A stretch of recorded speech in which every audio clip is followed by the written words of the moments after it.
Are you going to survive this, quote, painful decade ahead? So the president of Huawei, right, one of the biggest companies in China, they produce all the cell towers, half the cell towers in America, almost all of them in Europe. All right, this is a huge global company. He's warning of a, quote, painful decade ahead. Are you going to be ready for that? Do you even realize what that means? He's saying that his his company is going to focus on survival. All right?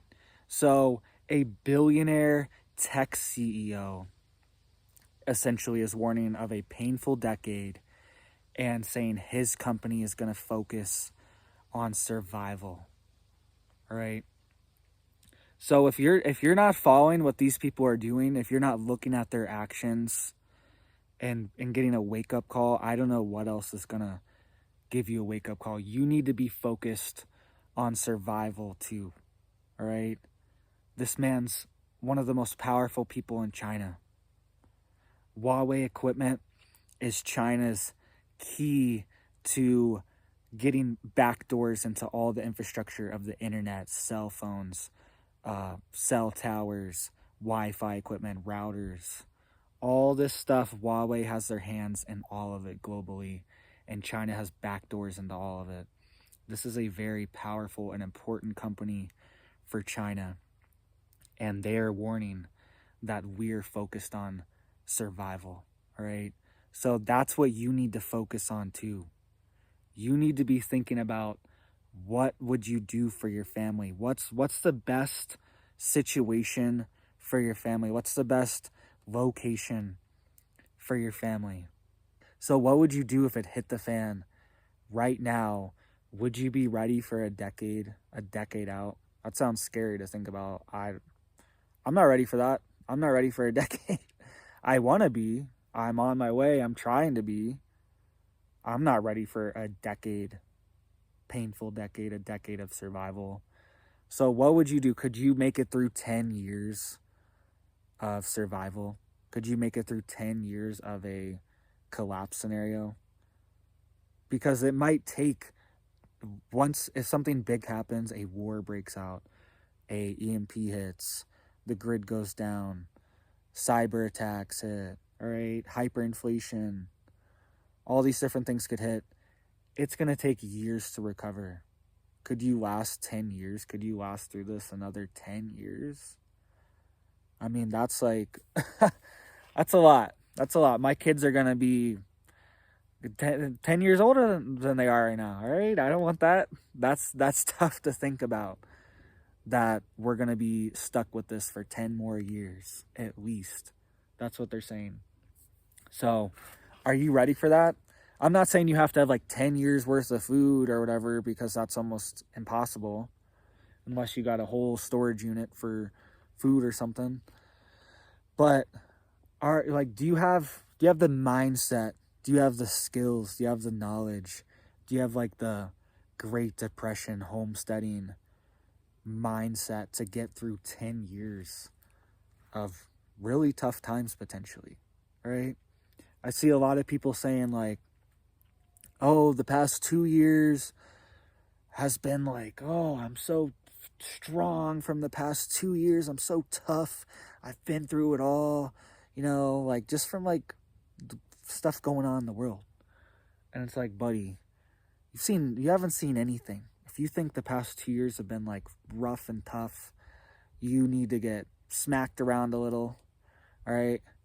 Everyone gets smacked in the face, all right? It's good for everyone to get smacked in the face once, at least once. But people are not going to be able to take it, all right? They've never been smacked in the face. They've never been hit in the face. They've never really even had tough times in their life. And they think the past 2 years was hard, all right? The next 10 years it's gonna look like a joke. We're gonna look back and wish it was 2020. We're gonna be like, man, those were the good times. That was like it. We should have been popping bottles. We should have been drinking champagne. We should have been going on trips. We should have been flying overseas. Like, that's what we're gonna look back as. 2020 is gonna be the good times compared to 2032. all right? And I was talking about it earlier. What's coming in 2035, all right? California's banning all gas cars by then, right? So what's that, 12, 13 years away? So he's saying it's going to be 10 years of just pain, struggle, suffering. You need to get mentally prepared for this. And it's not like to be scared. It's so you're ready. All right. People all throughout history, all throughout our lineage, all throughout our family genealogy, people that got us here, all right, they were tough as nails. They were tough as you know what. And we have it so good, so easy, so good compared to what they had to do, right? The struggles that they had to watch people die in their hands. They had to bury people in the backyard, all right? They had to work all day, till the soil. There was no fertilizer, just to get enough food to feed your family. And honestly, we're like weak. We're weak. I'm weak compared to my great-grandfather, my great-great-grandfather. I'm so weak and pathetic. And you know what I mean? Like they were probably so tough mentally and physically and just like busting their butt all day. You know what I mean? It's like, yeah, we work hard too. I'm not saying we don't work hard. People don't work hard today, but it's just different. All right? It was different. It was for survival. It was literally, you do this or you're not going to make it. You're not going to live. Your family's not going to survive. Your genetics are not going to continue on. All right? So I'm weak and pathetic compared to my grandpa. All right? My great-grandpa, my great-great-grandpa. Weak, pathetic. But I want to take that back. All right? I want to reclaim that. I want to be the strong one. I want them to look back and be like, oh, my grandpa's strong, or be even stronger than me. All right? I was stronger than my grandpa. That's what I want my grandkids to say. That's what I want them to say. Stronger than me, better than me. And honestly, my kid already is. He's incredible. He's bigger, faster, smarter, stronger than I was at his age. So it's already happening.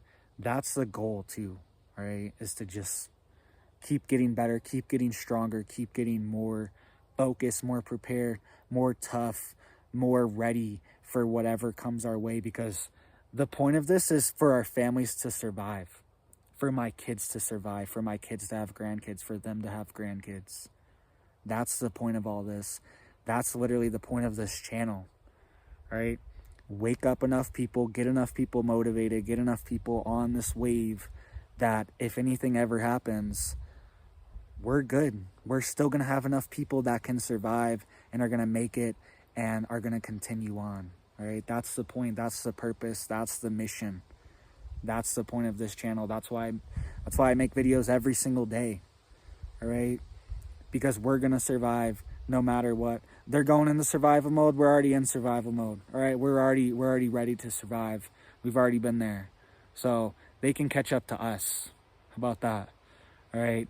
So you guys like this stuff, hit it up down there. Keep surviving. Keep prepping. Never stop, guys. Keep the spirit alive inside of you. You can't get down. All right. You can't let this crap get to you. I even let it get to me sometimes. I'm even overwhelmed sometimes. But you have to reclaim your spirit, reclaim your mind, reclaim your position in this world. You're a powerful person. You're a strong person. You can do anything. You can say anything. You can accomplish anything. Just because somebody's like an elite, has a bunch of money or power, it means nothing. You are equal to them. You are on the same ground as them. You are just as powerful as they are as a human being. So thank you guys, and you guys have a blessed day.